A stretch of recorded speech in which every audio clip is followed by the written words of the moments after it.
Bir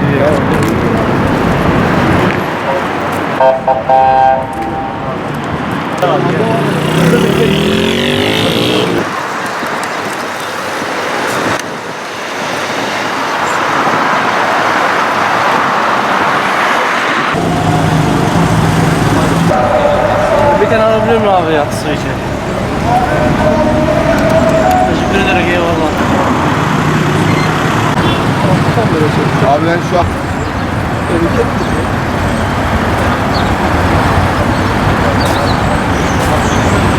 abi bir su var mı?